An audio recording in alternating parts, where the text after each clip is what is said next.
Okay, yes. Hare Krishna. Shrimad Bhagavatam ಮೊದಲನೇ ಸ್ಕಂದ ಮೊದಲನೇ ಅಧ್ಯಾಯ 11ನೇ ಶ್ಲೋಕ. ಭೂರಿ ಭೂರಿ ಕರ್ಮಾಣಿ ಶ್ರೋತವ್ಯಾನಿ ವಿಭಾಗಶಃ ಅಥ ಸಾಧು ಅತ್ರ ಯತ್ಸಾರಂ ಸಮುದ್ಯತ್ ಮನೀಷಾ ಭೂಯಿ ಭದ್ರಾಯ ಭೂತಾನಾಂ ಏನಾತ್ಮ ಸುಪ್ರಸೀದತಿ. ಅನುವಾದ: ನಾನಾ ಬಗೆಯ ಧರ್ಮಗ್ರಂಥಗಳುಂಟು. ಇವೆಲ್ಲದರಲ್ಲೂ ನಾನಾ ರೀತಿಯ ಕರ್ತವ್ಯಗಳನ್ನು ಗೊತ್ತುಪಡಿಸಲಾಗಿದೆ. ಇವುಗಳನ್ನು ನಾನಾ ಶಾಖೆಗಳಿಗೆ ಬಹುಕಾಲದ ಅಧ್ಯಯನ ನಂತರವೇ ಅರ್ಥ ಮಾಡಿಕೊಳ್ಳಲು ಸಾಧ್ಯ. ಆದ್ದರಿಂದ ಎಲೆ ಮುನಿಗಳೇ, ಈ ಧರ್ಮಗ್ರಂಥದ ಸಾರಾಂಶವನ್ನು ಆಯ್ಕೆ ಮಾಡಿ ಜೀವಿಗಳ ಕಲ್ಯಾಣಕ್ಕಾಗಿ ಅದನ್ನು ದಯವಿಟ್ಟು ವಿವರಿಸಿ. ಅಂಥ ಉಪದೇಶಗಳಿಂದ ಅವರ ಹೃದಯಗಳು ಸಂಪೂರ್ಣ ತೃಪ್ತಿಯನ್ನು ಹೊಂದಬಲ್ಲವು. ನೋಡಿ, ತುಂಬ ಗ್ರಂಥಗಳುಂಟು, ಆದರೆ ಬೇರೆ ಬೇರೆ ಗ್ರಂಥಗಳಲ್ಲಿ ಬೇರೆ ಬೇರೆ ಕರ್ತವ್ಯ ಉಂಟು. ಆದರೆ ಇದು ಅಮಲ ಪುರಾಣ ಭಾಗವತಂ. ಹಾಗಾಗಿ ಇಲ್ಲಿ ಎಂತಾಗ್ತದೆ ಅಂದರೆ, ಈ ಗ್ರಂಥಗಳನ್ನು ಹೇಗೆಂದರೆ, ಈಗ ನಿಮಗೆ ಕೂಡ ನಾನು ಈಗ ಎಲ್ಲರಿಗೂ ಈ ಭಾಗವತಂ ಪುಸ್ತಕ ಕೊಡ್ಬೋದು. ಎಲ್ಲರಿಗೂ ಈಗ 45 ಮಂದಿ ಇದ್ದೀರಿ, ನಿಮಗೆ ಭಾಗವತಂ ಪುಸ್ತಕ ಕೊಡ್ಬೋದು. ಅಂದರೆ ಅದು ಭಾಗವತಂ ಕಾಸ್ಟ್ 6,000. ಈಗ ಒಂದು ಮಾತಾಜಿ ಪ್ರೇಮರಾಘವ ನಿನ್ನೆ ಹೇಳಿದ್ದಾರೆ, ಈ ರೀತಿ ಎಲ್ಲರಿಗೂ ಕೊಡ್ಬೋದು. ಮತ್ತು ನಿಮಗೆ ನಾಳೆ ಕ್ಲಾಸ್ ಬರೋದು ಬೇಡ, ಎಲ್ಲರೂ ಪುಸ್ತಕ ಓದ್ಬೋದು. ಆದರೆ ಅಷ್ಟು ಸುಲಭದ ಕೆಲಸ ಅಲ್ಲ, ಅದು ತುಂಬ ಜಟಿಲ ಉಂಟು. ಪ್ರಭುಪಾದ ಹೇಳ್ತಾರೆ, ಯಾಕೆಂದರೆ ಇವುಗಳನ್ನು ನಾನಾ ಶಾಖೆಯಲ್ಲಿ ಬಹುಕಾಲದ ಅಧ್ಯಯನ ನಂತರವೇ ಅರ್ಥ ಮಾಡಿಕೊಳ್ಳಲು ಸಾಧ್ಯ. ಸುಲಭವಾಗಿ ಅದು ಅರ್ಥ ಆಗುವುದಿಲ್ಲ. ಪ್ರಭುಪಾದ ಹೇಗೆಂದರೆ, ನಾವು ಓದಿಯೂ ಕೂಡ ನಮ್ಮ ತಲೆ ಮೇಲೆ ಸ್ಪಿನ್ ಆಗ್ಬೋದು. ಯಾಕೆಂದರೆ ಆ ಸರಿಯಾದ ಒಂದು ನಾವು ಎಂತ ಹೇಳೋದು, ಕೃಷ್ಣ ಪ್ರಜ್ಞೆ ತಗೊಳ್ಳದೆ, ಕರೆಕ್ಟ್ ಜಪ ಮಾಡದೆ, ಕರೆಕ್ಟ್ ಸೇವೆ ಮಾಡದೆ ನಮಗೆ ಸಾಕ್ಷಾತ್ಕಾರ ಆಗುವುದಿಲ್ಲ. ಹಾಗಾಗಿ ಈ ರೀತಿ ಉಂಟು, ನಾನಾ ಬಗೆಯ ಧರ್ಮಗ್ರಂಥಗಳು ಉಂಟು. ಇವೆಲ್ಲದರಲ್ಲೂ ನಾನಾ ರೀತಿಯ ಕರ್ತವ್ಯವನ್ನು ಗೊತ್ತುಪಡಿಸಲಾಗಿದೆ. ಇವುಗಳು ನಾನಾ ಶಾಖೆಗಳಲ್ಲಿ ಬಹುಕಾಲದ ಅಧ್ಯಯನ ನಂತರವೇ ಅರ್ಥ ಮಾಡಿಕೊಳ್ಳಲು ಸಾಧ್ಯ. ಅದು ಹೇಗೆ ಅಂದರೆ, ಅದು ಕೂಡ ನಾವು ನಮ್ಮ ಅಹಂಕಾರದಲ್ಲಿ ಆಗುವುದಿಲ್ಲ. ಪ್ರಭುಪಾದ ಎಷ್ಟೋ ಬಾರಿ ಹೇಳ್ತಾರೆ, ಈ ಜ್ಞಾನಿಗಳು ಅವರಿಗೆ ಕೂಡ ಒಳ್ಳೆ ಅಧ್ಯಯನ ಮಾಡಿದ್ದಾರೆ. ಅವರು ಕೂಡ ಸಂಸ್ಕೃತ ಶ್ಲೋಕ ಎಲ್ಲ ಪಠಣ ಉಂಟು, ಆದರೆ ಅದು ಪ್ರಯೋಜನ ಇಲ್ಲ. ಯಾಕೆಂದರೆ ಅವರಿಗೆ ಸಾಕ್ಷಾತ್ಕಾರ ಇಲ್ಲ. ಈ ಕೃಷ್ಣ ಪ್ರಜ್ಞೆ ಅರ್ಥ ಆಗುವುದು ಕೃಷ್ಣನ ಕೃಪೆಯಿಂದ. ಪ್ರಭುಪಾದ ಯಾವಾಗ ಹೇಳ್ತಾರೆ, this moment is mercy moment, ದಯೆ. ಗುರು ಕೃಷ್ಣ ಪ್ರಸಾದ ಪಾಯ್ ಭಕ್ತಿಲತಾ ಬೀಜ್. ಗುರು ಕೃಷ್ಣ ಪ್ರಸಾದ ಪಾಯ್ ಭಕ್ತಿಲತಾ ಬೀಜ್. ಗುರು ಮತ್ತೆ ಕೃಷ್ಣ ಪ್ಲೀಸ್ ಆದ್ರೆ ಮತ್ತೆ ನಿಮಗೆ ಆ ಭಕ್ತಿಲತಾ ಬೀಜ್ ಸಿಗ್ತದೆ, ಇಲ್ಲದ್ರೆ ಸಿಗ್ಲಿಕ್ಕೆ ಕಷ್ಟ. ಆದ್ದರಿಂದ ಎಲೆ ಮುನಿಗಳೇ, ಈ ಧರ್ಮ ಗ್ರಂಥಗಳ ಸಾರಾಂಶವನ್ನು ಆಯ್ಕೆ ಮಾಡಿ ಜೀವಿಗಳ ಕಲ್ಯಾಣಕ್ಕಾಗಿ. ನೋಡಿ, ಎಲ್ಲ ಆ ನೈಮಿಷಾರಣ್ಯದ ಋಷಿವರ್ಯರು ಅವ್ರು ಯಾರ ಇದನ್ನು ಹೇಳಿದಂಥದ್ದು ಸುಧಮುನಿ ಹತ್ರ ಹೇಳಿಕೆ 2ನೇ ಬಾರಿ ಹೇಳುವಂಥದ್ದು. ಯಾಕೆ? ಅವರು ಒಮ್ಮೆ ಕೇಳಿದ್ದಾರೆ, ಅವರಿಗೆ ಇನ್ನೊಮ್ಮೆ ಕೇಳುವ ಅವಶ್ಯಕತೆ ಇರಲಿಲ್ಲ. ಆದರೆ ಇದು ನಮ್ಮ ಉಪಯೋಗಕ್ಕೆ, ಈ ಕಲಿಯುಗದ ಜನರನ್ನು ಮುಂದೆ ಇಟ್ಟು ಹೇಳಿದಂಥದ್ದು. ಎಲೆ ಮುನಿಗಳೇ, ಈ ಧರ್ಮವಂತ ಸಾರಾಂಶವನ್ನು ಆಯ್ಕೆ ಮಾಡಿ ಜೀವಿಗಳ ಕಲ್ಯಾಣಕ್ಕಾಗಿ ಅದನ್ನು ದಯವಿಟ್ಟು ವಿವರಿಸಿ. ಅಂಥ ಉಪದೇಶಗಳಿಂದ ಅವರ ಹೃದಯ ಸಂಪೂರ್ಣ ತೃಪ್ತಿಯನ್ನು ಹೊಂದಬಲ್ಲದು. ಈಗ ನೋಡಿ, ಈಗ ನೀವು ಭಾಗವತಂ ಕ್ಲಾಸ್ಗೆ ಬಂದಿದ್ದೀರಿ. ಈಗ ಇದರಿಂದ ನಿಮಗೆ ನಿಮ್ಮ ಹೃದಯ ತೃಪ್ತಿ ಆಗ್ತದೆ. ಎಸ್. ಭಾವಾರ್ಥ by his divine grace AC Bhaktivedanta Swami Srila Prabhupada ಕಿ ಜೈ. ಆತ್ಮವು ಐಹಿಕ ಮತ್ತು ಐಹಿಕ ದ್ರವ್ಯಗಳಿಂದ ಪ್ರತ್ಯೇಕವಾದದ್ದು. ಅಂದ್ರೆ ಐಹಿಕ ದ್ರವ್ಯ ಅಂದ್ರೆ ಒಂದು ಐಹಿಕ ಮತ್ತೆ ಒಂದು ಐಹಿಕ ದ್ರವ್ಯ ವಸ್ತು. ಇದಕ್ಕಿಂತ ಆತ್ಮ ಟೋಟಲಿ ಪ್ರತ್ಯೇಕವಾದದ್ದು. ಹೇಗೆಂದ್ರೆ, ಈ ಮರದಲ್ಲಿ ಆತ್ಮ ಇಲ್ಲ, ದಯವಿಟ್ಟು ತಿಳ್ಕೊಳ್ಳಿ. ಮರದಂದ್ರೆ ಈಗ ವುಡ್, ಈಗ ನಾವು ಟೇಬಲ್ ಮಾಡಿದ್ದೇವೆ, ಇದಕ್ಕೆ ಐಹಿಕ ದ್ರವ್ಯ ಅಂತ ಹೆಸರು. ಇದರಲ್ಲಿ ಆತ್ಮ ಇಲ್ಲ. ಮತ್ತೆ ಐಹಿಕ ವಸ್ತು ಬೇರೆ ಬೇರೆ ಉಂಟು. ಅದು ತನ್ನ ಸಹಜ ಸ್ಥಿತಿಯಲ್ಲಿ ಆಧ್ಯಾತ್ಮಿಕವಾದದ್ದು. ಹೀಗಾಗಿ ಎಷ್ಟೇ ಬಗೆಯ ಲೌಕಿಕ ಯೋಜನೆಗಳಿಂದಲೂ ಅದು ಎಂದು ತೃಪ್ತಿ ಆಗುವುದು. ಹಾಗಾಗಿ ಯಾಕೆಂದ್ರೆ ನೋಡಿ, ಈಗ ನಾವು ಟೇಬಲ್ ತರ್ತೇವೆ ನಮ್ಮ ಮನೆಗೆ, ಒಳ್ಳೆ ಸೆಟ್ ಫರ್ನಿಚರ್ಸ್, ಅದರಿಂದ ನಮಗೆ ಯಾವುದು ನಮ್ಮ ಆತ್ಮಕ್ಕೆ ತೃಪ್ತಿ ಆಗುವುದಿಲ್ಲ. ಮತ್ತೆ ನೆಕ್ಸ್ಟ್ ನಮಗೆ ಇನ್ನೊಂದು ಬೇಕಂತ ಆಗ್ತದೆ, ಇನ್ನೊಂದು ಸೋಫಾ ಸೆಟ್ ತರ್ತೇವೆ, ಇನ್ನೊಂದು ರೆಫ್ರಿಜರೇಟರ್ ತರ್ತೇವೆ, ಇನ್ನೊಂದು ಈ ವಾಷಿಂಗ್ ಮಿಷಿನ್ ತರ್ತೇವೆ, ಇನ್ನೊಂದು ದೊಡ್ಡ TV ತರ್ತೇವೆ, ಇನ್ನೊಂದು ನಮ್ಮ ಬೇರೆ ಬೇರೆ ತರ್ತೇವೆ. ಹಾಗಾಗಿ ಈ ಐಹಿಕ ಎಂತ ಹೇಳುದು, ಅದಕ್ಕೆ ಐಹಿಕ ದ್ರವ್ಯ. ಇದರಿಂದ ನಮಗೆ ಎಂತ ಹೇಳೋದು, ನಮಗೆ ಖುಷಿ ಆಗುವುದಿಲ್ಲ, ತೃಪ್ತಿ ಆಗೋದು. ಹೀಗೆ ಎಷ್ಟೇ ಬಗೆಯ ಲೌಕಿಕ ಯೋಜನೆಗಳಿಂದ ಅದು ಎಂದೆಂದು ತೃಪ್ತಿ ಆಗೋದು. ಆತ್ಮಕ್ಕೆ ಅದರದ್ದೇ ಫುಡ್ ಉಂಟು. ಆ ಫುಡ್ಡು ಎಂತಂದ್ರೆ ಈ ಜಪ ಮಾಡುವಂಥದ್ದು, ಕೀರ್ತನೆ ಮಾಡುವಂಥದ್ದು, ಓದುವಂಥದ್ದು, ಇದು ಅದಕ್ಕೆ ರೇರ್ ಫುಡ್ ಇವೆ. ಬೇರೆ ಬೇರೆ ಕಾಲ ಹಾಗೂ ದೇಶಗಳಲ್ಲಿರುವ ವಿಭಿನ್ನ ಜೀವಿಗಳಿಗೆ ಸೂಚಿಸಲಾಗುವ ವಿವಿಧ ಪ್ರಸ್ತಾವಗಳಿವೆ. ಅಂದರೆ ಬೇರೆ ಬೇರೆ ಕಾಲದಲ್ಲಿ ಬೇರೆ ಬೇರೆ ಜೀವಿಗಳಿಗೆ ಬೇರೆ ಬೇರೆ ರೀತಿ ಉಂಟು. ಈಗ ಹೇಗಂದ್ರೆ ಈಗ ಕುರಾನ್ ಅನ್ನು ಮೊಹಮ್ಮದ್ ಫೋರ್ಫೆಟ್ ಮೊಹಮ್ಮದ್ ಅವರು ಆ ಮರುಭೂಮಿಯಲ್ಲಿ ಆ ಟೈಮಲ್ಲಿ ಅಂಥವರಿಗೆ ಹೇಳಿದ್ದಾರೆ ಎಂತಂದ್ರೆ ಅಲ್ಲೆಲ್ಲ ಹಲಾಲ್ ಉಂಟು. ಎಷ್ಟು ಹೆಚ್ಚಿನವರು, ಯಾಕಂದ್ರೆ ನಾವು ಈಗ ಟ್ರೈನಲ್ಲಿ ಬುಕ್ ಸ್ಟೇಷನ್ ಹೋಗುವಾಗ ಎಂತಾಗ್ತದೆ ಅಂದ್ರೆ ಕೇರಳಕ್ಕೆ ಹೋಗುವಂಥದ್ದು, ಹಾಗಾಗಿ ಎಲ್ಲ ಜಾಸ್ತಿಯಾಗಿ ಮುಸ್ಲಿಮ್ಸ್ ಇರುವಂಥದ್ದು. ಹಾಗೆ ನಾವು ತಗೊಳ್ತಾರೆ ಪುಸ್ತಕ, ಯಾಕಂದ್ರೆ ನಾವು ಕನ್ವಿನ್ಸ್ ಮಾಡಿದ್ರೆ ಭಗವದ್ಗೀತೆ ತಗೊಳ್ತಾರೆ ಅವರು. ಈಗ ಈ ನಮ್ದು ಎಂತ ಹೇಳುದು ಸೋಕಾಲ್ಡ್ ಹಿಂದೂಸ್ ಹೇಳ್ತಾರಲ್ಲ ಸೋಕಾಲ್ಡ್, ಆಕ್ಚುಲಿ ಹಿಂದೂ ಅನ್ನೋದು ಎಲ್ಲೂ ಕೂಡ ಇಲ್ಲ ಪುಸ್ತಕದಲ್ಲಿ. ಯಾಕೆಂದ್ರೆ ಈ ಮೊಹಮ್ಮದ್ ಗಜ್ನಿ ಅವರಿಗೆ ಸಿಂಧ್ ಹೇಳಲಿಕ್ಕೆ ಕಷ್ಟ ಆಯ್ತು, ಹಾಗಾಗಿ ಹಿಂದೂ ಅಂತ ಹೇಳಿದ್ರು. ಹಿಂದೂಸ್ತಾನ್ ಹಿಂದೂ ಇದೆಲ್ಲ ಬಂದದ್ದು ಆಕ್ಚುಲಿ ನಮ್ಮ ಸನಾತನ ಧರ್ಮ. ಹಾಗಾಗಿ ಅವರೇ ಈ ಸೋಕಾಲ್ಡ್ ಹಿಂದೂಸ್ ಹೇಳೋದು ಅಂತ ಹೇಳಿದ್ರೆ ಟೋಟಲಿ ಅವರನ್ನು ದ್ವೇಷಿಸುದು. ಅವರು ಕೂಡ ಮನುಷ್ಯರೇ, ಟೋಟಲಿ ದ್ವೇಷಿಸುದು. ಹಾಗೆ ಪ್ರಭುಪಾದ ಹೇಳ್ತಾರೆ ಹಾಗೆ ದ್ವೇಷ ಮಾಡಬಾರ್ದು. ಯಾಕೆಂದ್ರೆ ಒಬ್ಬನ ಹತ್ರ ಒಳ್ಳೆ ಗುಣ ಇದ್ರೆ ಅಂತ, ಯಾಕಂದ್ರೆ ನಮ್ಗೆ ಈ ಪುಸ್ತಕ ವಿತರಣೆ ಮಾಡೋದು ಗೊತ್ತಾಗ್ತದೆ. ಅವ್ರು ಕೂಡ ನಮ್ಮ ಹತ್ರ ಮಾತಾಡ್ತಾರೆ, ಮತ್ತೆ ಕೇಳ್ತಾರೆ, ಪ್ರಶ್ನೆ ಎಲ್ಲ ಕೇಳ್ತಾರೆ, ಮತ್ತೆ ಪುಸ್ತಕ ಕೂಡ ತಗೊಳ್ತಾರೆ. ಹೇಗೆಂದ್ರೆ ನೋಡಿ, ಹೇಗೆಂದ್ರೆ ಈಗ 100 ಜನರಲ್ಲಿ 10 ಜನರು ಕೆಟ್ಟವರು ನಮ್ಮಲ್ಲಿ ಕೂಡ ಇದ್ದಾರೆ, ಅವರಲ್ಲಿ ಕೂಡ ಇದ್ದಾರೆ, ಎಲ್ಲ ಬಂಧದಲ್ಲಿ ಇದ್ದಾರೆ. ನಾವು ಕೆಟ್ಟವರನ್ನೇ ಇದು ಮಾಡಿ ಅವರು ಕೂಡ ಕೆಟ್ಟವರು ಅಂತ ಹೇಳ್ಬಾರ್ದು, ಅವರು ಕೂಡ ಮನುಷ್ಯರೇ. ಹಾಗಾಗಿ ನಾವು ಈ ಪ್ಲಾಟ್ಫಾರ್ಮ್, ಯಾಕೆಂದ್ರೆ ನೀವು ಭಾಗವತ ಓದಿದ್ರೆ ಆಗ ನಿಮ್ಗೆ ಸಮವಂ ಸರ್ವಭೂತೇಶು, ಎಲ್ಲರೂ ನೀವು ಈಕ್ವಲ್ ಆಗಿ ನೋಡ್ತೀರಿ. ಇಲ್ಲ ನಿಮ್ಗೆ ದ್ವೇಷದಿಂದ ನಿಮಗೆ ನಿಮ್ಮ ದೇಹ ಹಾಳು, ನಿಮ್ದು ಆರೋಗ್ಯ ಹಾಳು, ಎಲ್ಲವೂ ಹಾಳಾಗ್ತದೆ. ದ್ವೇಷದಿಂದ ನಿಮ್ಗೆ ಏನೂ ಆಗುದಿಲ್ಲ. ಅದು ಹೆಚ್ಚಿನವರು ಈ ಸೋಕಾಲ್ಡ್ ರಿಲಿಜನ್ ಹೇಳಿಕೊಡುದು ದ್ವೇಷ ಮಾಡ್ಬೇಕು, ಅವರನ್ನು ದ್ವೇಷ ಮಾಡ್ಬೇಕು. ದ್ವೇಷ ಅಲ್ಲ, ನಾವು ಪ್ರೀತಿ ಮಾಡ್ಲಿಕ್ಕೆ ಕಲಿಬೇಕು. ಈ ಭಾಗವತ ಕಲಿಸೋದು ನಮ್ಗೆ ಪ್ರೀತಿ ಮಾಡ್ಲಿಕ್ಕೆ. ಹಾಗಾಗಿ ಆ ಪುಸ್ತಕ ವಿತರಣೆ ಆಗುವಾಗ ಅವರು ಹೇಳುವಂಥದ್ದು, ನಾವು ಹಲಾಲ್ ಮಾಡಿ ತಿಂತೇವೆ ಅಂದ್ರೆ ಅದು ನಮ್ಮ ಕುರಾನಲ್ಲಿ ಉಂಟು. ಆಕ್ಚುಲಿ ಫೋರ್ಫೆಟ್ ಮೊಹಮ್ಮದ್ ಕೂಡ ಹೇಳಿದ್ದಾರೆ, ನಾನು ಕೃಷ್ಣನ ಸೇವಕ ಅಂತ. ಹಾಗಾಗಿ ಅವರಿಗೆ ಗೊತ್ತುಂಟು ಇದು ತಿನ್ಬಾರ್ದು ಅಂತ ಗೊತ್ತುಂಟು. ಆದ್ರೂ ಕೂಡ ಆ ಟೈಮಲ್ಲಿ ಅಂತ ಜನರು ಇದ್ದಂತೆ, ತುಂಬಾ ತಾಮಸಿಕ ಜನರು. ಅಲ್ಲಿ ಒಂದು ವೇಳೆ ತಿನ್ಬಾರ್ದು ಅಂತ ಅವರನ್ನೇ ಕೊಲ್ತಾ ಇದ್ರು. ಹೇಗೆ ಜೀಸಸ್ ಅನ್ನು ಕೊಂದ್ರು, ಅದೇ ರೀತಿ ಅವರನ್ನು ಕೂಡ ಕೊಲ್ತಾ ಇದ್ರು. ಹಾಗಾಗಿ ಅವರು ಹಲಾಲ್ ಮಾಡಿದ್ರು ಅಂತ ಹೇಳುದು. ನೋಡಿ, ಅವರ ಇದರಲ್ಲಿ ಆ ಮೀನಿಗೆ ಹಲಾಲ್ ಇಲ್ಲ. ಅವರು ಹೇಳಿದ್ರೆ ಕೇಳ್ತಾರೆ, ಮೀನಿಗೆ ನಾವು ಹಲಾಲ್ ಮಾಡಿ ತಿನ್ನುವುದಿಲ್ಲ. ಯಾಕೆ ಕೇಳಿದ್ರೆ, ಯಾಕೆಂದ್ರೆ ಕುರಾನಲ್ಲಿ ಇಲ್ಲ. ಕುರಾನಲ್ಲಿ ಯಾಕಿಲ್ಲ ಅಂದ್ರೆ ಆ ಡೆಸರ್ಟ್ ಅಲ್ಲಿ ಮೀನ್ ಇರಲಿಲ್ಲ. ಇದು ನಾವು ತಿಳಿಯುವಂತ ವಿಷಯ. ಹಾಗೆ ಇಂಥದ್ದೆಲ್ಲ ಉಂಟು. ಹಾಗಾಗಿ ಯಾವ ಟೈಮಿಗೆ ಎಷ್ಟು ಬೇಕು ಅಷ್ಟನ್ನು ಕೊಟ್ಟಿದ್ದಾರೆ. ಆ ಟೈಮಿಗೆ ಅವರಿಗೆ ಅಂಥದ್ದು ಬೇಕಿತ್ತು, ಅಂಥದ್ದು ಕೊಟ್ಟಿದ್ದಾರೆ. ಆದ್ರೆ ಅದು ಹೈಯೆಸ್ಟ್ ಅಲ್ಲ. ಹೈಯೆಸ್ಟ್ ಈ ಭಾಗವತಂ ಹೈಯೆಸ್ಟ್. ಬೇರೆ ಬೇರೆ ಕಾಲ ಹಾಗೂ ಆದ್ರೆ ಅದನ್ನು ನಾವು ಖಂಡನೆ ಮಾಡುವಾಗ ಕೂಡ ಇಲ್ಲ, ಅದರಲ್ಲಿ ಕೂಡ ಆ ಮೆಸೇಜ್ ಉಂಟು. ಬೇರೆ ಬೇರೆ ಕಾಲ ಹಾಗೂ ದೇಶಗಳಲ್ಲಿರುವ ವಿಭಿನ್ನ ಜೀವಿಗಳಿಗೆ ಸೂಚಿಸುವ ವಿವಿಧ ಪ್ರಸ್ತಾವವಿದೆ. ಪರಿಣಾಮವಾಗಿ ಅಪೌರುಷ ಧರ್ಮಗ್ರಂಥಗಳು ಅಸಂಖ್ಯವಾಗಿವೆ, ತುಂಬಾ ಉಂಟು. ಈ ಧರ್ಮಗ್ರಂಥಗಳಲ್ಲಿ ಅನೇಕ ಬಗೆಯ ವಿಧಾನಗಳನ್ನು, ನಿಗದಿತ ಕರ್ತವ್ಯಗಳನ್ನು ಸೂಚಿಸಲಾಗಿದೆ. ಬೇರೆ ಬೇರೆ ವಿಧಾನ, ನಿಗದಿತ ಕರ್ತವ್ಯ ಉಂಟು. ಕಲಿಯುಗದ ಶ್ರೀಸಾಮಾನ್ಯರ ಅವನತ ಸ್ಥಿತಿಗೆ ಗಣನೆ ತೆಗೆದುಕೊಳ್ಳಬೇಕು. ಅಂದ್ರೆ ನಮ್ಮ ಈ ಅವನತ ಸ್ಥಿತಿ ಅಂದ್ರೆ ತುಂಬಾ ನಮಗೆ ಕಷ್ಟ ಈ ಧರ್ಮಗ್ರಂಥ ಓದ್ಲಿಕ್ಕೆ. ಈ ಯುಗದ ಪತಿತಾತ್ಮರಿಗೆ ವರ್ಣಾಶ್ರಮ ಪದ್ಧತಿಯಲ್ಲಿ ಎಲ್ಲ ಧರ್ಮಗ್ರಂಥಗಳ ಬೋಧನೆಗಳು ಅರ್ಥ ಮಾಡಿಕೊಳ್ಳಲು ಸಾಧ್ಯವಾಗದು. ಅಂದ್ರೆ ಈ ವರ್ಣ ಮತ್ತೆ ಆಶ್ರಮ, 4 ವರ್ಣ 4 ಆಶ್ರಮ. 4 ವರ್ಣ ಆಶ್ರಮದಲ್ಲಿ ನಮ್ಗೆ ಆಕ್ಚುಲಿ ಹಿಂದಿನ ಕಾಲದಲ್ಲಿ ಅದು ಕೃಷ್ಣ ಅದೇ ಕೊಟ್ಟದ್ದು ಸೂಕ್ತ. ಆದ್ರೆ ಕಲಿಯುಗದಲ್ಲಿ ಕಷ್ಟ ಅಂತ ಈ ವರ್ಣಾಶ್ರಮ. ಯಾವುದೆಲ್ಲ ವರ್ಣ?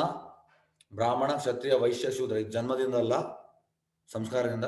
ಮತ್ತೆ ಆಶ್ರಮ, ಬ್ರಹ್ಮಚಾರಿ, ಗೃಹಸ್ಥ, ವಾನಪ್ರಸ್ಥ, ಸನ್ಯಾಸ. ಪ್ರಭುಪಾದ ಹೇಳ್ತಾರೆ ಕಲಿಯುಗದಲ್ಲಿ ಕ್ವಾಲಿಫೈಡ್ ಬ್ರಹ್ಮಚಾರಿ ಇಲ್ಲ, ಮತ್ತೆ ಕ್ವಾಲಿಫೈಡ್ ಬ್ರಹ್ಮಚಾರಿ ಇಲ್ಲದೆ ಕ್ವಾಲಿಫೈಡ್ ಗೃಹಸ್ಥ ಕೂಡ ಇಲ್ಲ, ಕ್ವಾಲಿಫೈಡ್ ಗೃಹಸ್ಥ ಇಲ್ಲದೆ ಕ್ವಾಲಿಫೈಡ್ ವಾನಪ್ರಸ್ಥ ಕೂಡ ಇಲ್ಲ, ಕ್ವಾಲಿಫೈಡ್ ವಾನಪ್ರಸ್ಥ ಇಲ್ಲದೆ ಕ್ವಾಲಿಫೈಡ್ ಸನ್ಯಾಸ ಕೂಡ ಇಲ್ಲ. ಹಾಗಾಗಿ ಈ 4 ವರ್ಣ ಆಶ್ರಮ ಕಲಿಯುಗದಲ್ಲಿ ಪತನಗೊಂಡಿದೆ. ವರ್ಣಾಶ್ರಮ ಅದು ಇಲ್ಲವೇ ಇಲ್ಲ. ಅಂತೆ ಇದಕ್ಕೆ ಚೈತನ್ಯ ಎಂತ ಹೇಳ್ತಾರೆ ಅಂದ್ರೆ, ನೋಡುವ, ಚೈತನ್ಯ ಚರಿತಾಮೃತದಲ್ಲಿ ಚೈತನ್ಯ ಹೇಳುವಂಥದ್ದು, ಕಿಬಾನ್ಯಾಸಿ ಶೂದ್ರಕೇಣನಾಯ ಏ ಕೃಷ್ಣ ತತ್ವವೇದ ಸೇ ಗುರು ಹಯ. ಅಂದ್ರೆ ಬ್ರಾಹ್ಮಣ ಆಗಿರ್ಲಿ, ಸನ್ಯಾಸಿ ಆಗಿರ್ಲಿ, ಶೂದ್ರ ಆಗಿರ್ಲಿ, ಯಾವುದೇ ಆಗಿ ಅವನಿಗೆ ಕೃಷ್ಣ ಪ್ರಜ್ಞೆಯದು ಜ್ಞಾನ ಗೊತ್ತಿದ್ರೆ ಅವನೇ ಗುರು ಅಂತ ಚೈತನ್ಯ ಮಹಾಪ್ರಭು ಹೇಳಿದ್ದಾರೆ. ಅದೇ ಕಲಿಯುಗದಲ್ಲಿ ಕೃಷ್ಣ ಪ್ರಜ್ಞೆ ಜ್ಞಾನ ಗೊತ್ತಿರ್ಬೇಕು. ಅವ ಸನ್ಯಾಸಿ ಆಗಲಿ, ಬ್ರಾಹ್ಮಣ ಆಗಲಿ, ಶೂದ್ರ ಆಗಲಿ, ಯಾವುದೇ ಆಗಲಿ. ಅವ್ರಿಗೆ ಜ್ಞಾನ ಗೊತ್ತಿದ್ರೆ ಅವ ಗುರು ಅಂತ ಹೇಳಿದ್ದಾರೆ. ಅರ್ಥ ಮಾಡಿಕೊಳ್ಳಲು ಸಾಧ್ಯವಾಗುವುದು, ಅಂತೆಯೇ ಅವುಗಳ ಪಾಲನೆ ಸಾಧ್ಯವಾಗುವುದು. ಹಾಗೆಂದು ನೈಮಿಷಾರಣ್ಯ ಋಷಿಗಳು ಈ ಎಲ್ಲಾ ಧರ್ಮಗ್ರಂಥಗಳ ಸಾರಾಂಶವನ್ನು ಒಕ್ಕಣಿಸುವಂತೆ ಶ್ರೀ ಸೂತ ಮುನಿಗಳಿಗೆ ಸಲಹೆ ಮಾಡಿದರು. ಹಾಗಾಗಿ ನಮ್ಮ ಈ ಒಳಿತಿಗೋಸ್ಕರ ಇವೆಲ್ಲ ಋಷಿವರ್ಯರು ಸೂತ ಮುನಿ ಹತ್ರ ಈ ಎಂತ ಹೇಳುದು ಸಲಹೆ ಮಾಡಿದ್ರು, ನೀವು ಹೇಳಿ ಅಂತ. ಎಸ್, ನೆಕ್ಸ್ಟ್ ಶ್ಲೋಕಕ್ಕೆ ಹೋಗುವ.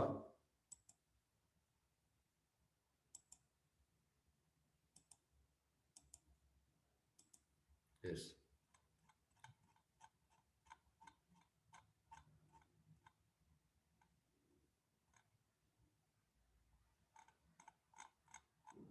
ಓಕೆ ಮಾತಾಜಿ ಇದು ಓದ್ಲಿಲ್ಲಲ್ಲ, ಸಾರಿ.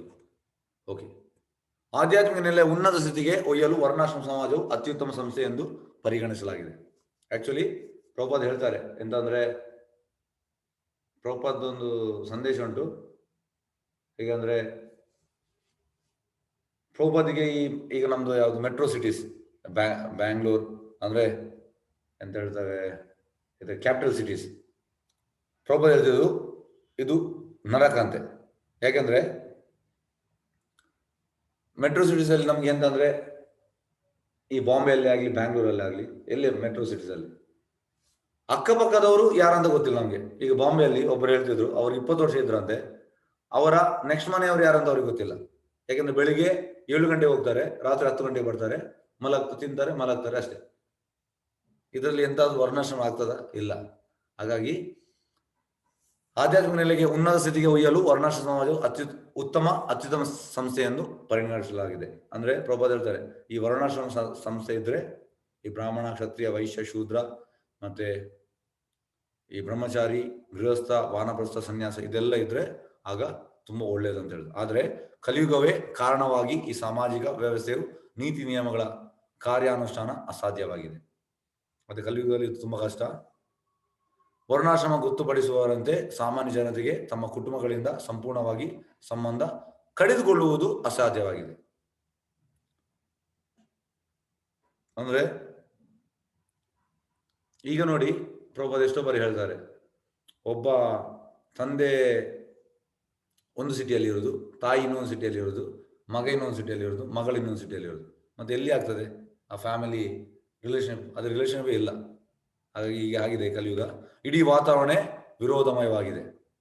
ಅಂದ್ರೆ ಟೋಟಲಿ ಈಗ, ಯಾಕಂದ್ರೆ ಈ ರಿಲೇಷನ್ಶಿಪ್ ಇಲ್ಲ. ಈ ಹಿನ್ನೆಲೆಯಲ್ಲಿ ಕಲಿಯುಗದ ಜನಸಾಮಾನ್ಯರಿಗೆ ಆಧ್ಯಾತ್ಮಿಕ ವಿಮೋಚನೆ ಬಲು ದುಸ್ತರವಾಗಿದೆ. ಹಾಗಾಗಿ ಅವರಿಗೆ ಆಧ್ಯಾತ್ಮಿಕ ಸಿಗ್ತಾ ಇಲ್ಲ. ಇದನ್ನು ಯಾರೇ ಆಗಲಿ ಅರಿಯಬಹುದು.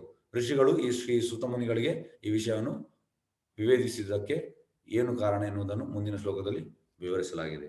ಎಸ್, ನೆಕ್ಸ್ಟ್ ಶ್ಲೋಕ.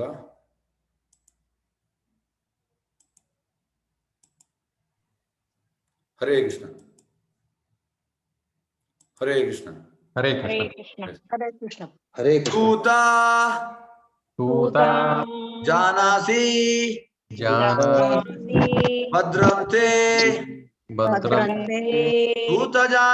ಭದ್ರಂ ತೇ ಸೂತ ಜಾನಾಸಿ ಭದ್ರಂ ತೇ ಭಗವಾನ್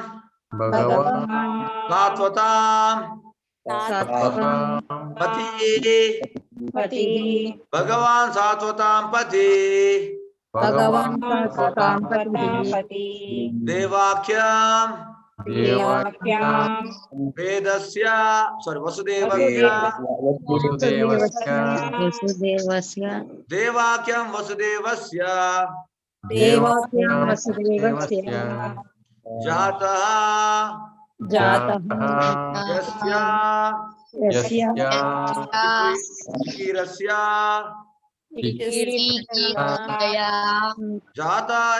ಚಿಕೀರಸ್ಯ ಜಾತಃ ಯಸ್ಯ ಚಿಕೀರಸ್ಯ ಸೂತ ಜಾನಾಸಿ ಭದ್ರಂ ತೇ ಭಗವಾನ್ ಸಾತ್ವತಾಂ ಪತಿ ದೇವಾಖ್ಯಂ ವಸುದೇವಸ್ಯ ಜಾತಃ ಯಸ್ಯ ಚಿಕೀರ್ಷಯ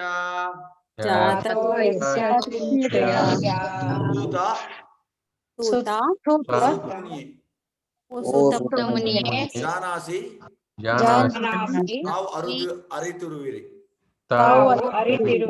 ಭದ್ರಂತೆ ಭದ್ರಂತೆ ನಮಗೆ ಸನ್ಮಂಗಳವಾಗಲಿ. ನಮಗೆ ಸನ್ಮಂಗಳವಾಗಲಿ. ಭಗವಾನ್ ಭಗವಾನ್ ದೇವೋತ್ತಮ ಪುರುಷನು ದೇವೋತ್ತಮ ಪುರುಷನು ಸಾತ್ವತಾಂ ಸಾತ್ವತಾಂ ಶುದ್ಧ ಭಕ್ತರ ಶುದ್ಧ ಪತಿಃ ರಕ್ಷಕನು ದೇವಾಕ್ಯಂ ದೇವಕಿ ಗರ್ಭದಲ್ಲಿ ವಸುದೇವಸ್ಯ ವಸುದೇವನಿಂದ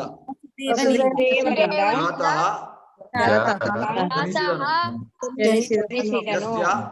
ಯಸ್ಯ ಯಾವ ಚಿಕೀರ್ಷೆಯ ಕಾರ್ಯಮಾಡುವುದಕ್ಕಾಗಿ. ಅನುವಾದ. ಎಲೆ ಸುತ ಮುನಿಗಳೇ ದಯವಿಟ್ಟು ಮಾತಾಡಿ, ದಯವಿಟ್ಟು ನಾನು ಹೇಳಿದ ಮೇಲೆ ನೆಕ್ಸ್ಟ್. ಎಲೆ ಸುತ ಮುನಿಗಳೇ, ಸರ್ವಾನುಗ್ರಹವು ನಿಮ್ಮ ಮೇಲೆ ಕೃಪೆಯಾಗಲಿ. ದೇವೋತ್ತಮ ಪುರುಷನು ಯಾವ ಉದ್ದೇಶ ದೇವಕಿ ಗರ್ಭದಲ್ಲಿ ವಸುದೇವನ ಪುತ್ರನಾಗಿ ಆವಿರ್ಭವಿಸಿದನು ಎಂಬುದನ್ನು ನೀವು ಬಲ್ಲಿರಿ. ಎಸ್, ಈಗ ರಿಪೀಟ್ ಮಾಡುವ. ಎಲೆ ಸುತ ಮುನಿಗಳೇ, ಸರ್ವಾನುಗ್ರಹವು ನಿಮ್ಮ ಮೇಲೆ ಕೃಪೆಯಾಗಲಿ. ದೇವೋತ್ತಮ ಪುರುಷನು ಯಾವ ಉದ್ದೇಶದ ದೇವಕಿ ಗರ್ಭದಲ್ಲಿ ವಸುದೇವನ ಪುತ್ರನಾಗಿ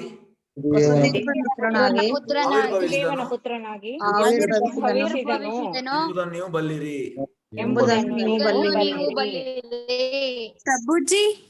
ಪ್ರಭುಜಿ ಮಮತಾ ನಾನು ಓದಿಲ್ಲ ನಿನ್ನೆ. ಆಯ್ತು ಮಾತಾಜಿ, ಆಯ್ತು, ಕೊಡುವ Mataji. Yes Mamata, yes unmute ಮಾಡಿ ಮಾತಾಜಿ. ಹರೇ ಕೃಷ್ಣ. ಹರೇ ಕೃಷ್ಣ. ಓದಿ ಮಾತಾಜಿ. ಭಗವಾನ್ ಎಂದರೆ ಸರ್ವಶಕ್ತ ಎಂದರ್ಥ. ಅವನು ಸಕಲ ಸಮೃದ್ಧಿ, ಅಧಿಕಾರ, ಕೀರ್ತಿ, ಸೌಂದರ್ಯ, ಜ್ಞಾನ ಮತ್ತು ವೈರಾಗ್ಯಗಳ ನಿಯಂತ್ರಕ ಸ್ವಾಮಿಯಾಗಿದ್ದಾನೆ. ಅವನು ತನ್ನ ಪರಿಶುದ್ಧ ಭಕ್ತರ ರಕ್ಷಕ. ಭಗವಂತ ಪ್ರತಿಯೊಬ್ಬರಿಗೂ ಸಮಾನವಾಗಿ ಸಲ್ಲುವವನಾದರೂ ಅವನಿಗೆ ತನ್ನ ಭಕ್ತರ ಬಗೆಗೆ ವಿಶೇಷ ಒಲವುಗಳಿವೆ. ಸತ್ ಎಂದರೆ ಪರಮಸತ್ಯ. ಪರಮಸತ್ಯದ ಸೇವಕರಾದ ವ್ಯಕ್ತಿಗಳನ್ನು ಸಾತ್ವತರು ಎಂದೇ ಕರೆಯಲಾಗಿದೆ. ಇಂತಹ ಪರಿಶುದ್ಧ ಭಕ್ತರನ್ನು ರಕ್ಷಿಸುವ ದೇವೋತ್ತಮ ಪುರುಷನು ಸಾತ್ವತರ ರಕ್ಷಕ ಎಂದೇ ಪ್ರಸಿದ್ಧನು. ಭದ್ರಂತೆ ಅಥವಾ ನಿಮಗೆ ಅನುಗ್ರಹವಾಗಲಿ ಎಂಬ ಮಾತು ಪ್ರವಚನಕಾರರಿಂದ ಪರಮಸತ್ಯವನ್ನು ತಿಳಿಯಬಯಸುವ ಋಷಿಗಳ ಕಾತರವನ್ನು ಸೂಚಿಸುತ್ತದೆ. ದೇವೋತ್ತಮ ಪರಮಪುರುಷನಾದ ಶ್ರೀಕೃಷ್ಣನು ವಸುದೇವನ ಪತ್ನಿ ದೇವಕಿಯಲ್ಲಿ ಪ್ರತ್ಯಕ್ಷನಾದನು. ವಸುದೇವನು ಪಾರಮಾರ್ಥಿಕ ದಿವ್ಯ ನೆಲೆಯ ಸಂಕೇತ. ಅಲ್ಲಿ ದೇವೋತ್ತಮ ಪರಮಪುರುಷನು ಆವಿರ್ಭವಿಸುತ್ತಾನೆ. ಧನ್ಯವಾದ. ಎಸ್, ಕೃಷ್ಣ ಚೈತನ್ಯ. ಕೃಷ್ಣ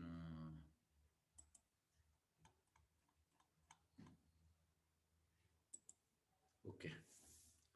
ಸೂತ ಜಾನಾಸಿ ಭದ್ರಂ ತೇ ಭಗವಾನ್ ಸಾತ್ವತಂ ಪತಿ ದೇವಾಕ್ಯಂ ವಸುದೇವಸ್ಯ ಜಾತಯಸ್ಯ ಚಿಕೀರ್ಷಯ. ಅನುವಾದ. ಎಲೆ ಸೂತ ಮುನಿಗಳೇ, ಅನುಗ್ರಹವು ನಿಮ್ಮ ಮೇಲೆ ಕೃಪೆಗೈಯಲಿ. ದೇವೋತ್ತಮ ಪುರುಷನು ಯಾವ ಉದ್ದೇಶದಿಂದ ದೇವಕಿ ಗರ್ಭದಲ್ಲಿ ವಸುದೇವನ ಪುತ್ರನಾಗಿ ಆವಿರ್ಭವಿಸಿದನು ಎಂಬುದನ್ನು ನೀವು ಬಲ್ಲಿರಿ. ನೋಡಿ, ಪ್ರಭುಪಾದ ಹೇಳ್ತಾರೆ, ಪರಿತ್ರಾಣಾಯ ಸಾಧನ ವಿನಾಶಾಯ ಚ ದುಷ್ಕೃತಂ ಧರ್ಮ ಸಂಸ್ಥಾಪನಾರ್ಥಾಯ ಸಂಭವಾಮಿ ಯುಗೆ ಯುಗೆ. ಪವಿತ್ರಾನಾಯ ಸಾಧನ ಅಂದ್ರೆ ಭಕ್ತರನ್ನು ರಕ್ಷಣೆ ಮಾಡಲಿಕ್ಕೆ, ವಿನಾಶಾಯ ಚ ದುಷ್ಕೃತಂ ಆದ್ರೆ ಪ್ರಭುಪಾದಲ್ಲಿ ಹೇಳ್ತಾರೆ, ಕೃಷ್ಣ ಬರುವುದು ದುಷ್ಟರನ್ನು ಕೊಲ್ಲಿಕ್ಕೆ ಅಲ್ಲ ಅಂದ್ರೆ ಭಕ್ತರ ಕರೆಗೆ. ಹಾಗೆ ಬರುವಾಗ ದುಷ್ಟರನ್ನು ಕೊಲ್ತಾನೆ, ಅದು ಬೇರೆ ವಿಷಯ. ಆದ್ರೆ ಮೇನ್ ಬಿಸ್ನೆಸ್ ಅದಲ್ಲ. ಆ ದುಷ್ಟರನ್ನು ಕೊಲ್ಲಿಕ್ಕೆ ಕೃಷ್ಣನ ಎಷ್ಟೋ ಅಪಾಯಿಂಟೀಸ್ ಇದ್ದಾರೆ, ಕೃಷ್ಣನ ಅಂಡರ್ ಇರುವವರು, ಅವರು ಕೊಲ್ಬಹುದು, ಅದು ದೊಡ್ಡ ವಿಷಯ ಅಲ್ಲ. ಆದ್ರೆ ಭಕ್ತರ ಕೂಗಿ ಕರೆಯೋದು. ಈಗ ನೋಡಿ, ಕೃಷ್ಣ ಈ ಬಂದ ಹಿನ್ನೆಲೆಯನ್ನು ದಶಮ ಸ್ಕಂದದಲ್ಲಿ ಉಂಟು, ಅದನ್ನು ಸ್ವಲ್ಪ ನಾನು ತಿಳಿಸ್ತೇನೆ. ಸುತಪ ಮತ್ತೆ ಪ್ರಶ್ನೆ, ಅವರು ಕೃಷ್ಣನ ಭಕ್ತರು, ಅವರು 10,000 ವರ್ಷ ತಪಸ್ಸು ಮಾಡ್ತಾರೆ. 10,000 ವರ್ಷ ತಪಸ್ಸು ಮಾಡಿದ ಮೇಲೆ ಕೃಷ್ಣ ಪ್ರಕಟ ಆಗ್ತಾನೆ. ಮತ್ತೆ ಕೃಷ್ಣ ಹೇಳ್ತಾನೆ, ನಿಮ್ಗೆ ಎಂತ ವರ ಬೇಕು? ಅದಕ್ಕೆ ಅವ್ರು ಹೇಳ್ತಾರೆ, ನಮಗೆ ನೀನು ನಮ್ಮ ಮಗುವಾಗಿ ಹುಟ್ಟಬೇಕು. ಅದಕ್ಕೆ ಕೃಷ್ಣ ಹೇಳ್ತಾನೆ, ನೆಕ್ಸ್ಟ್ ಲೈಫಲ್ಲಿ ನೀವು ಅದಿತಿ ಮತ್ತು ಕಶ್ಯಪ ಆಗ್ತೀರಿ, ಅದರ ನೆಕ್ಸ್ಟ್ ಲೈಫ್ ನೀವು ದೇವಕಿ ಮತ್ತು ವಸುದೇವ ಆಗ್ತೀರಿ, ಆಗ ನಾನು ನಿಮ್ಮ ಗರ್ಭದಲ್ಲಿ ಹುಡ್ತೇನೆ. ಹಾಗೆ ನೋಡಿ, ಇದಕ್ಕೆ ಹಿಂದೆ ಹಿನ್ನೆಲೆ ಉಂಟು. ಯಾವುದೊಂದು ವಿಷಯದಲ್ಲಿ ಹಿಂದೆ ಅದರ ಹಿನ್ನೆಲೆ ಇರ್ತದೆ. ಹಾಗಾಗಿ ಅವರ ಆ ತಪಸ್ಸಿನಿಂದ ಮತ್ತೆ ಅವ ವಸುದೇವ ದೇವಕಿಯಲ್ಲಿ ಪುತ್ರನಾಗಿ ಹುಟ್ಟಿದ್ರು. ಮತ್ತೆ ಹೆಚ್ಚಿನವರು ಹೇಳ್ತಾರೆ, ಇದು ಅವರ ತಪ್ಪು ಕಲ್ಪನೆ, ಕೃಷ್ಣ ಕೂಡ ನಮ್ಮಾಗಿ ಮನುಷ್ಯ, ನಮ್ಮಾಗಿ ಹುಟ್ಟಿದಂತ. ಆದರೆ ದಶಮ ಸ್ಕಂದದಲ್ಲಿ ಉಂಟು, ಕೃಷ್ಣ ಹೇಗೆ ಹುಟ್ಟಿದ್ದು, ಮೊದಲಿಗೆ ವಸುದೇವನ ಈ ಹೃದಯದಿಂದ ದೇವಕ್ಕೆ ಹೃದಯಕ್ಕೆ ಬಂದು ಮತ್ತೆ ಗರ್ಭದಲ್ಲಿ ಬಂದಂತ. ಮತ್ತೆ ಹೇಗೆ ಅಂದ್ರೆ ಹುಟ್ಟುವಾಗ ಶಂಖ ಚಕ್ರ ಗದಾ ಪದ್ಮ, ಆ ಷಡ್ಭುಜ ಫಾರ್ಮ್ ಅದನ್ನು ತೋರಿಸಿದಂಥದ್ದು. ಯಾರಾದರೂ ನೀವೀಗ ನಿಮ್ಮ ಲೈಫಲ್ಲಿ ತುಂಬ ಮಗುವನ್ನು ಹುಟ್ಟಿದ್ ನೋಡಿದಿರಿ, ಯಾರಾದರೂ ಈ ರೀತಿ ಹುಟ್ಟಿದಾರಾ?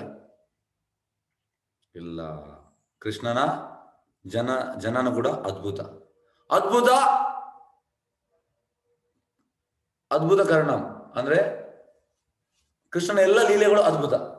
ಇದನ್ನು ನಮ್ಮ ಪ್ರಭುಪಾದ ಹೇಳ್ತಾರೆ, ಈ ಸಣ್ಣ ಮೆದುಳಲ್ಲಿ ನಮ್ಗೆ ಅರ್ಥ ಆಗುದಿಲ್ಲ ಇದು, ಆದ್ರೆ ಇದು ಅದ್ಭುತ. ಮತ್ತೆ ಇಬ್ಬರು ಕೂಡ ಅಡ್ಡ ಬೀಳ್ತಾರೆ, ವಸುದೇವ ಮತ್ತೆ ದೇವಕಿ. ಹೀಗೆ ನೀನು ಬಂದ್ರೆ ಎಲ್ಲರೂ ತಪ್ಪು ಅರ್ಥ ಮಾಡ್ತಾರೆ, ನೀನು ಮಗು ಆಗ ಅಂತ. ಮತ್ತೆ ಕೃಷ್ಣ ಸಣ್ಣ ಮಗು ಆಗುವಾಗ. ಹಾಗಾಗಿ ಇದನ್ನು ನಾವು ತಿಳಿಬೇಕು. ನಾವು ಇದನ್ನು ತಿಳಿಯದೆ ಡೈರೆಕ್ಟ್ ನಾವು ಕೃಷ್ಣ ಮನುಷ್ಯ, ಕೃಷ್ಣ ನಮ್ಮಾಗೆ ಅಲ್ಲ ಸರ್. ಕೃಷ್ಣ ಬಂದದ್ದು ಕೃಷ್ಣನ ಗೋಲೋಕ ದೇಹವನ್ನು ಇಟ್ಕೊಂಡು ಬಂದದ್ದು, ಸಚ್ಚಿದಾನಂದ ದೇಹ, ನಮ್ಮಾಗೆ ಈ ಭೌತಿಕ ದೇಹ ಅಲ್ಲ. ನಮ್ಮ ದೇಹಕ್ಕೆ ಈಗ ಒಂದು ಎಂಥದ್ದು ರೋಗ ಬಂದ್ರೆ ಆ ಹೊಟ್ಟೆ ನೋವು, ಆ ತಲೆ ನೋವು, ಆ ಹಲ್ಲು ನೋವು ನಮ್ಗೆ ಆಗುದಿಲ್ಲ. ಅಂದ್ರೆ ಈ ದುಃಖದ ಆವಾಸ, ಇದು ನಮ್ಮ ಕಂಡೀಷನ್. ಮತ್ತೆ ಎಂಥದ್ದು ಕೈಗೆ ಎಂಥದ್ದು ಕಟ್ಟಾದ್ರೆ ರಕ್ತ ಬರ್ತದೆ, ಆ ರಕ್ತ ಬರ್ತಾ ಉಂಟು. ಕೃಷ್ಣನ ದೇಹ ಹಾಗೆ ಅಲ್ಲ, ಕೃಷ್ಣ ಸಚ್ಚಿದಾನಂದ ದೇಹದಲ್ಲಿ ಬಂದದ್ದು, ಅವನು ಗೋಲೋಕ ದೇಹ. ಇದು ನಾವು ಅರ್ಥ ಮಾಡ್ಬೇಕು.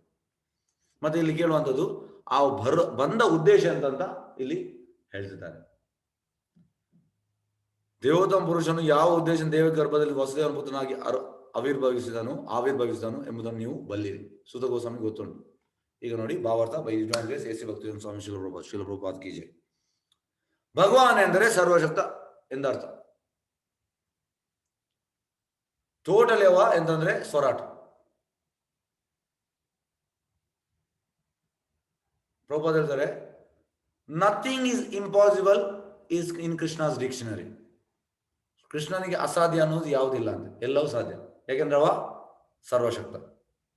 ಭಗವಾನ್ ಅಂತ ನಿಮ್ಗೆ ನಾನು ಹೇಳಿದ ಪರಾಸಮ ಹೇಳಿದಂಥದ್ದು, ಐಶ್ವರ್ಯಸ ಸಮಗ್ರಸ್ಯ ವೀರ್ಯಶೇಷಶ್ರಿಯ ಜ್ಞಾನ ವೈರಾಗ್ಯ ಶೈವ ಸನ್ನಂಭಗ ಇತಿಂಗಣ. 6 ವಿಷಯ ಯಾರಲ್ಲಿ ಪೂರ್ಣ ಪ್ರಮಾಣದಲ್ಲಿ ಉಂಟು ಅವ ಭಗವಾನ್. ಹಾಗಾಗಿ ಇದು ಕೃಷ್ಣ. ಅವನು ಸಕಲ ಸಮೃದ್ಧಿ, ಅಧಿಕಾರ, ಕೀರ್ತಿ, ಸೌಂದರ್ಯ, ಜ್ಞಾನ ಮತ್ತು ವೈರಾಗ್ಯ ನಿಯಂತ್ರಕ ಸ್ವಾಮಿಯಾಗಿದೆ. ಅದೇ ಐಶ್ವರ್ಯ ಸಮಗ್ರಸ್ಯ ವೀರ್ಯ ಯಶಸ್ಶ್ರಿಯ ಜ್ಞಾನ ವೈರಾಗ್ಯ ಶೈವ ಸನ್ನಂಭಗ ಇತಿಂಗಣ. ಅವನು ತನ್ನ ಪರಿಶುದ್ಧ ಭಕ್ತರ ರಕ್ಷಕ. ಅವು ಬರುವುದು ಪರಿತ್ರಾಣಾಯ ಸಾಧನ, ಭಕ್ತರನ್ನು ರಕ್ಷೆ ಮಾಡಲಿಕ್ಕೆ. ಭಗವಂತ ಪ್ರತಿಯೊಬ್ಬರಿಗೂ ಸಮಾನವಾಗಿ ಸಲ್ಲುವವನಾದರೂ ಅವನಿಗೆ ತನ್ನ ಭಕ್ತರ ಬಗ್ಗೆ ವಿಶೇಷ ಒಲವುಗಳಿವೆ. ಆಕ್ಚುಲಿ ಇದಕ್ಕೆ ಕೂಡ ಶ್ಲೋಕ ಉಂಟು 8ನೇ ಅಧ್ಯಾಯದಲ್ಲಿ. ಅವ ಎಲ್ಲರಿಗೂ ಸರಿಸಮಾನ, ಆದರೆ ಭಕ್ತರ ಮೇಲೆ ಅವನಿಗೆ ವಿಶೇಷ ಒಲವು ಉಂಟು.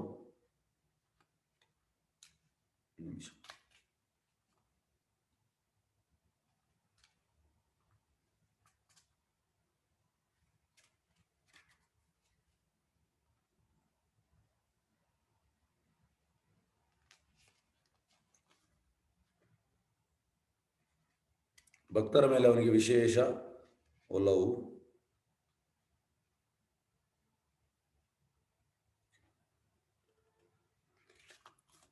ಎಸ್, ಅದು ಭಗವತ್ 8ನೇ ಅಧ್ಯಾಯದಲ್ಲಿ ಉಂಟು ಶ್ಲೋಕ, ನಾಳೆ ತಿಳಿಸ್ತೇನೆ ನಿಮಗೆ. ಭಗವಂತ ಪ್ರತಿಯೊಬ್ಬರು ಸಮಾನವಾಗಿ ಸಲ್ಲುವುದಾದರೂ ಅವನು ತನ್ನ ಭಕ್ತರ ಬಗ್ಗೆ ವಿಶೇಷ ಒಲವಿದೆ. ಭಕ್ತರಿಗೆ ಸ್ಪೆಷಲ್ ಕೃಪೆ ಉಂಟು ಅವನು. ಸತ್ಯ ಎಂದರೆ ಪರಮಸತ್ಯ.